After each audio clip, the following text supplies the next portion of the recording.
sem začel potem pač tudi v tej smeri razmišljati, ne. In tako je počasno šlo.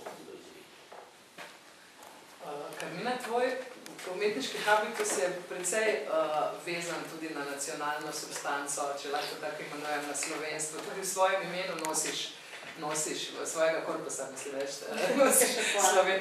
nosiš Slovenika, kar ni, vemo, kateri korpusi v tej deželi nosijo ta epitet in verjetno ni to čisto brez vsebine. Najbrž je vse s tem svojem delovanju v nekje v ozadju zmeraj ali pa tudi v ospredju pogosto misel na slovensko glasbo, na nekdanjo in sedanjo, na sodobno slovensko glasbo, na naročanje tudi del, kar je verjetno pri vokalni glasbi še mogoče nekoliko bolj zapleteno.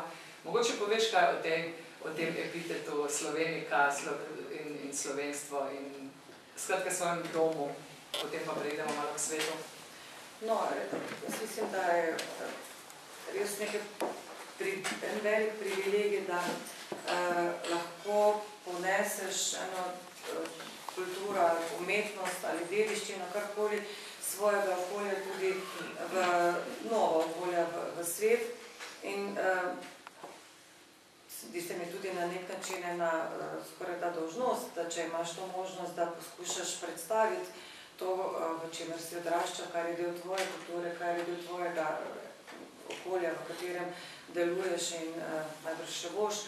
Zato smo res izvedli tako rekoč vse, kar je bilo napisanega v tem daljšem, dolgem, že tako rekoč obdobju in seveda tudi spodbudili nastanek novih del, kar seveda je predpogoj, da sploh tudi ustvarjalnost, skladateljska ustvarjalnost lahko obstaja. Mislim, da imamo to dolžnost, da ne živimo samo v teh muzejih v glasbi, ki pač že, ampak da tudi damo priložnost avtorjem našega časa, da so njihova dela izvedena, da so tudi ocenjena, da so slišana, bodi si sprejeta ali tudi ne, da je to nek normalen ciklus, ki ga mi poustvarjalci, če se nekaj postavim v to vlogo, tudi imamo. Mislim pa, da tudi tuji festivali in naročniki teh naših gostovanj zelo radi slišijo nekaj, kar je popolnoma neznano v nekem tujem okolju, tako da tudi ni samo zmeraj moja iniciativa izbor slovenskih del. Velikokrat je to seveda tudi, kar je mogoče na zborovskem področju pogosteje kot na področjih drugih, ne vem, kot ste vi premenili opere ali karkoli. Mislim, da imamo mi več priložnosti izvajati slovenske dela. Mislim, da tudi simfonični orkestri najbrž težje prinesejo polovico koncertnega programa v, ne vem, eno eminentno koncertno dvorano, sklepam, ko pač sledim, ne. Jaz mislim, da sem bila v tem precej uspešna in kar se mi zdi zelo pomembno, da izjemno veliko tujih izvajalcev se da izvaja slovenska dela. Nekaj časa sem bila tudi urednik pri eni založbi v Ameriki in takrat sem kar veliko avtorjev, Lebiča, Ježa in podobno uspela spraviti, da so jih tudi izdali. Meni se to zdi super, da so zdaj ti avtorji na repertoarju po celem svetu. Karmina, v vas je veliko najrazličnejših talentov. Združujete res ne samo to zborovodsko nalogo ali pa talent, tudi se ukvarjate vsemi mogočimi stvarmi, kar smo nekaj od tega slišali. Ampak se zdi se mi, da največji talent je pa vseeno to, da držite skupaj en korpus, kot je recimo ena skupina mladih pevk. Kako vam to uspeva?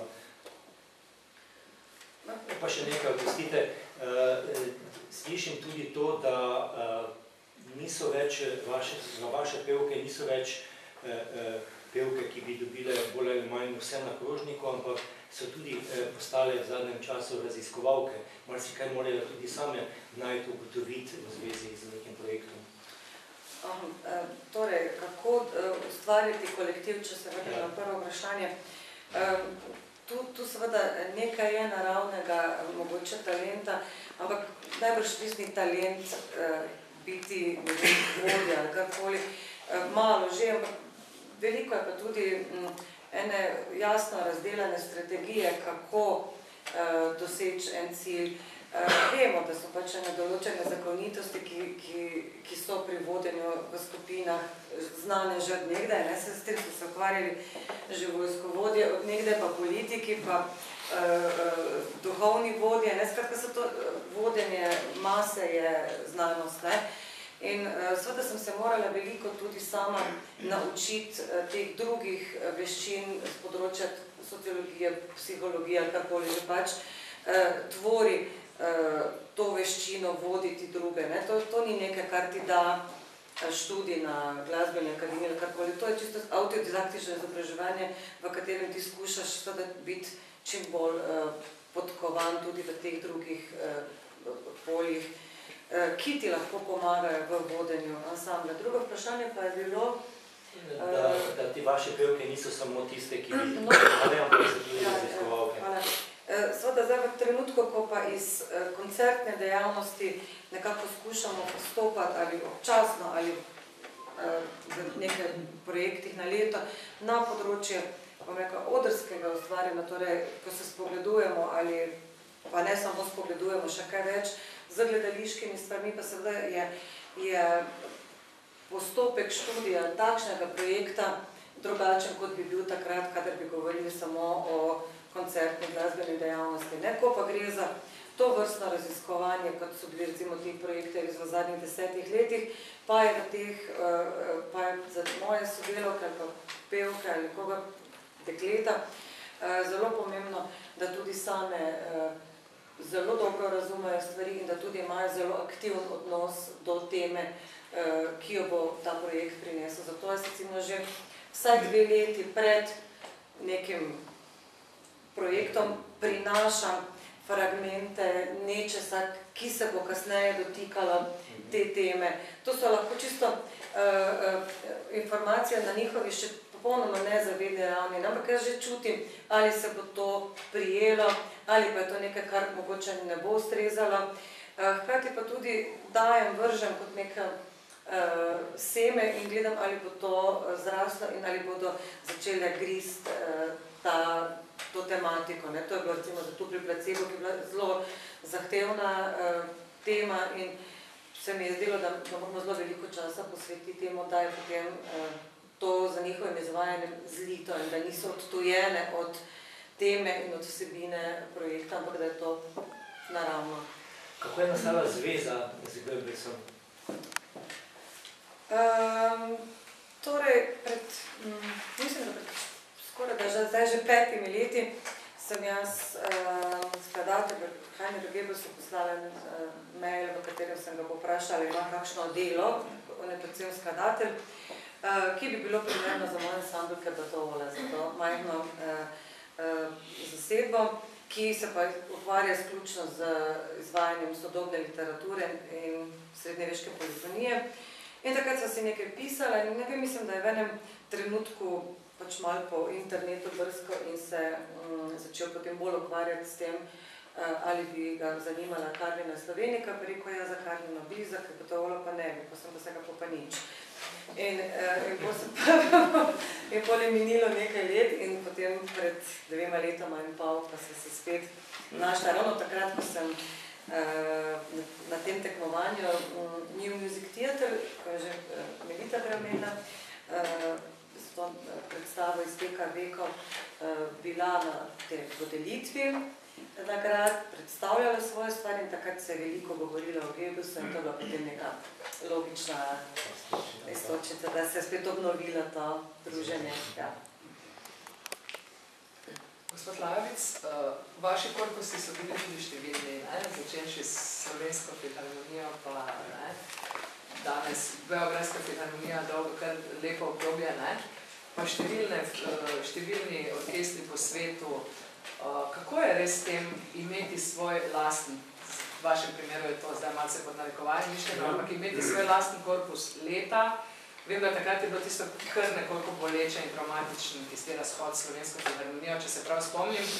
Tudi ko smo tudi novinari brskali malo po teh starih dokumentacijah in potem malo skupaj sestavljali stvari, je teh zgodb kar nekaj, od Stanka Arnolda, Irene Grausen, v bistvu potem ugotovimo naši največji možje, največji glasbeniki, ali pa recimo na svojem področju, najvišja imena v mednarodnem prostoru, ki so začenjala tukaj, imela vso energijo in ves potencial tukaj na razpolago, pa so potem zaradi nekih, ne vem, politično, lobističnih, ne vem kakšnih. V tem primeru ni šlo za nobeno politično, lobistično, šlo čisto samo ljubosumje. Oprostite, ampak jaz da se Ljubosumje, slišim. bom bolj na glas govoril, tudi vas kaj pride. Ja. Ko sem, recimo že par let je, mislim, to so interne stvari vsake stanove, ki se praktično javnosti ne bi smeli tikati. V vsaki ustanovi niso vedno optimalni odnosi. In tako je bilo tudi v filharmoniji že par let, ko smo imeli umetniškega vodjo in ko smo imeli direktorja. Zdaj 80, ne? Mislite? Ja, zdaj 80. In jaz sem enega lepega dne ugotovil leta 87-88, da tako enostavno ne gre več naprej. Jaz sem si predstavljal vodenje ustanove v smislu triumvirata. 3 ljudi, ki je vsak na svojem področju odgovoren, to je pač direktor za administracijo, višji vodja za program in jaz kot dirigent za orkester, vendar se to ni dalo realizirati. Ker se enostavno nisem več prijavil na razpis in na kar je bil seveda škandal in smo bili poklicani na Ministrstvo za kulturo, kjer je bilo meni rečeno, da se moram iz nacionalno-kulturnih razlogov znova prijaviti. In potem sem rekel, veste, jaz se nima več nobenega smisla to, kar jaz počnem, ker nimam nobene besede, več enostavno ne morem sodelovati pri kreiranju kompletne politike in da želim dobiti naslov šefa s kompetencami zraven, s kompetencami, pač ki temu pritičajo in bi se prijavili. In takrat partijski šef rekel, ja, najprej se prijavim, pa smo se ostalo zmenili in se nismo dovoljni zmenili. Jaz sem se pač prijavil.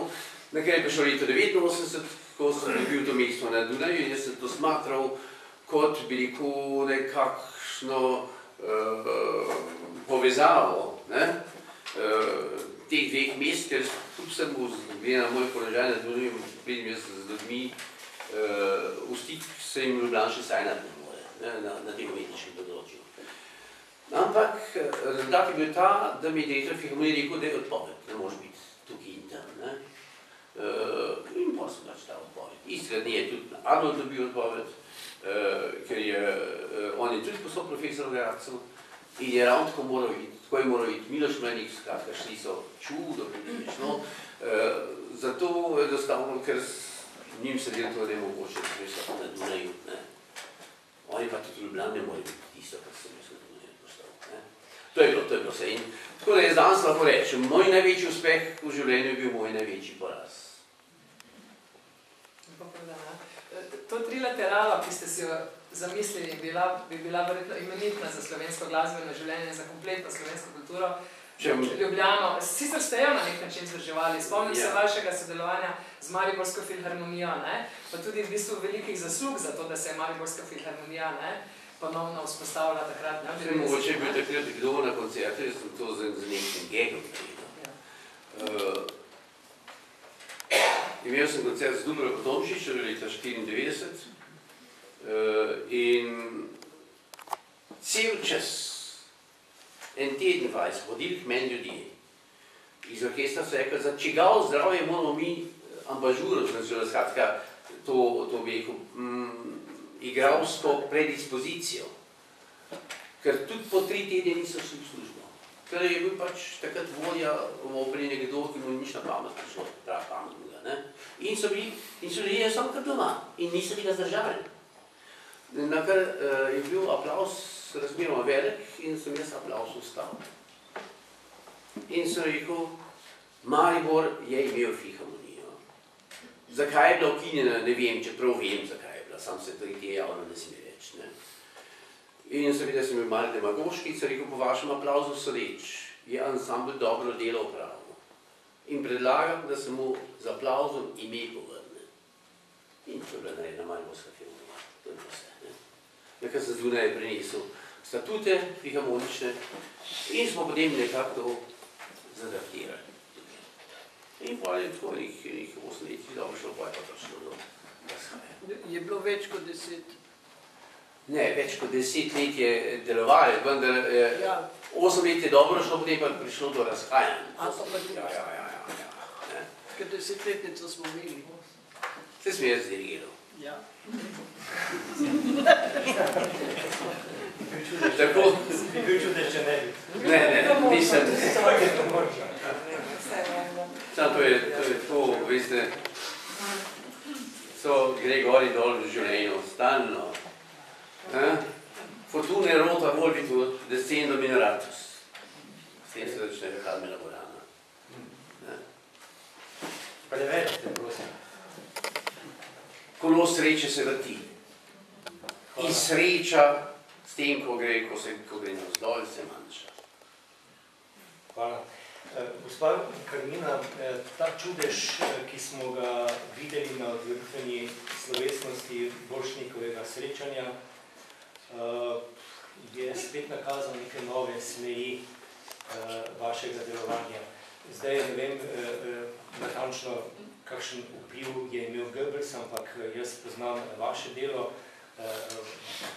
približno vaše smeri, vaš pogled na ta glasbeni svet. Zanima me, zakaj ste zmanjšali število pevcev oziroma nastopajočih in najprej to vprašanje, drugo vprašanje pa je, ali je možno spet pričakovati nek nov čudež, ki bo boljši od tega, ki smo ga bili pričali.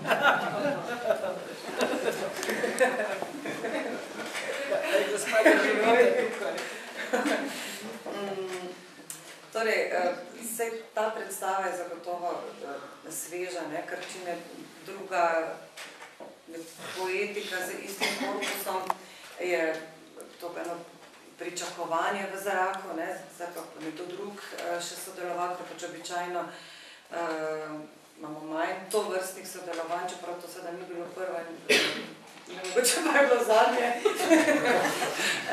Skratka, torej zasedba ni manjša, mogoče se je vam zdelo zaradi likov, katere so bile postavljene v to dekliškost ali pa celo v otroškost, število je pravzaprav celo večje, kot je običajno. Tako da najbrž to je psihološki občutek, da ker so kostumčki take, da delujem nekako manjše. Torej, tu sem govorila, da tu ni spremembe. Kar se pa tiče prihajajočih stvari, pa mislim, da seveda v tej smeri nadaljujemo s tem, da mislim, da bo prva stvar, ki bo sledila, pa zdaj ena